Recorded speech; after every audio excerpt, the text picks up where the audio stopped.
প্রিয় বন্ধুগণ, আজকে কথা বলবো ইউটিউবের দুইটি গুরুত্বপূর্ণ বিষয় নিয়ে। প্রথম বিষয়টি হচ্ছে, আমরা যদি আমাদের ইউটিউব চ্যানেলের নিজেদের ভিডিও নিজেরাই দেখি, তাহলে এতে করে কোনো প্রকার সমস্যা হবে কিনা। আর দ্বিতীয় বিষয়টি হচ্ছে, আমরা যদি আমাদের ভিডিওতে কত ভিউ হয়েছে, কতগুলো মানুষ দেখেছে আমাদের ভিডিও, তো এটা যদি আমরা বারবার অতিরিক্ত বেশি পরিমাণে দেখি, তাহলে এতে করে কোনো প্রকার সমস্যা হবে কিনা। মূলত এই দুইটা বিষয় নিয়ে এখন আপনাদের সাথে কথা বলবো। ভিডিওটি সম্পূর্ণ দেখলে আপনারা এই দুইটি বিষয় সম্পর্কে সকল তথ্য জানতে পারবেন। তো প্রথম বিষয়টি হচ্ছে যে, আমরা যদি আমাদের নিজেদের চ্যানেলের ভিডিও নিজেরাই দেখি, তাহলে এতে করে কোনো সমস্যা হবে কিনা। অবশ্যই এতে করে সমস্যা হবে। আপনি যদি আপনার চ্যানেলের ভিডিও আপনি নিজে দেখেন, তাহলে ইউটিউব টিম এটা ধরে নিবে যে আপনি নিজের ভিডিও নিজে দেখে আপনার ভিডিওর ভিউ বাড়াচ্ছেন, আপনার ভিডিওর ওয়াচ টাইম বাড়াচ্ছেন। আর ইউটিউব যদি এটা ধরে নেয়, তাহলে যে সমস্যাটি আপনার চ্যানেলের জন্য হবে সেটা হলো যে, আপনার চ্যানেলের যে ভিডিওগুলো আছে সেগুলো আর নতুন দর্শকদের কাছে পৌঁছাবে না। আপনি যদি আপনার চ্যানেলে ভিডিও আপলোড করেন, তাহলে দেখবেন আপনার ভিডিওতে কোনো ভিউ হবে না, যদি আপনি নিজের ভিডিও নিজে দেখেন। আমরা যখন প্রথম অবস্থাতে আমাদের চ্যানেলে আমরা ভিডিও আপলোড করি, তখন দেখা যায় যে আমাদের চ্যানেলে কোনো সাবস্ক্রাইবার থাকে না।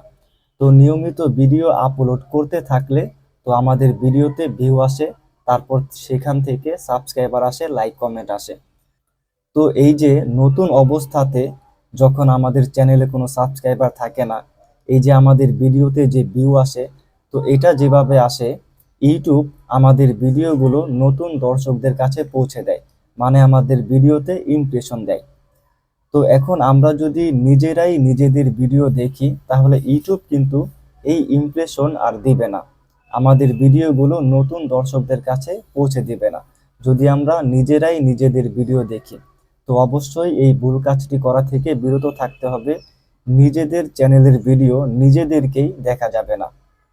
এখন দ্বিতীয় বিষয়টি হচ্ছে, আমরা যখন আমাদের চ্যানেলে ভিডিও আপলোড করি, তো আমরা কি করি, আমাদের সেই ভিডিওতে কত ভিউ হয়েছে, কতগুলো মানুষ আমাদের সেই ভিডিওগুলো দেখেছে, সেটা আমরা ইউটিউবের অ্যানালাইটিক্সে গিয়ে বারবার চেক করে দেখি। তো এখন আমরা যদি এটা দেখি যে আমাদের ভিডিওতে কত ভিউ হয়েছে, কত মানুষ আমাদের ভিডিওগুলো দেখেছে, এগুলো যদি আমরা বারবার চেক করি, অতিরিক্ত বেশি দেখি, তাহলে এতে করে আমাদের চ্যানেলের কোনো ক্ষতি হবে কিনা। এতে করে আমাদের চ্যানেলের কোনো সমস্যা হবে না, কোনো ক্ষতি হবে না। আমরা যদি অতিরিক্ত বেশি, এমনকি যত খুশি ততবার যদি আমরা দেখি যে আমাদের ভিডিওতে কত ভিউ হয়েছে, কতগুলো মানুষ আমাদের ভিডিওগুলো দেখেছে, এগুলো যত খুশি আমরা দেখতে পারবো, এতে করে আমাদের চ্যানেলের কোনো ক্ষতি হবে না। অনেকেই বলে থাকে যে অতিরিক্ত বেশি এটা দেখা যাবে না, যে ভিডিওতে কত ভিউ হয়েছে এটা অতিরিক্ত বেশি দেখা যাবে না। এটা আসলে ভুল ধারণা, এটা যারা বলে ভুল বলে। কিন্তু সঠিকটা হচ্ছে, আপনি যত খুশি আপনার চ্যানেলের অ্যানালাইটিক্স আপনি চেক করতে পারবেন। আপনার কতগুলো লাইক কমেন্ট হয়েছে, আপনার ভিডিওতে কত ভিউ হয়েছে, আপনার চ্যানেলের কতটা ইমপ্রেশন বেড়েছে, রিচ বেড়েছে, আপনি এগুলো যত খুশি চাইলে দেখতে পারবেন। এতে করে আপনার চ্যানেলের কোনো ক্ষতি হবে না, বরং ইউটিউবে কাজের প্রতি আপনার আরো আগ্রহটা বাড়বে। তো এই ছিল ইউটিউবের মূল গুরুত্বপূর্ণ দুইটি বিষয়, যেটা এখন আপনাদের সাথে শেয়ার করলাম। প্রথম বিষয়টি ছিল যে, আমরা যদি নিজেদের চ্যানেলের ভিডিও নিজেরাই দেখি, তাহলে এতে করে কোনো সমস্যা হবে কিনা সেটা আপনাদের সাথে শেয়ার করলাম।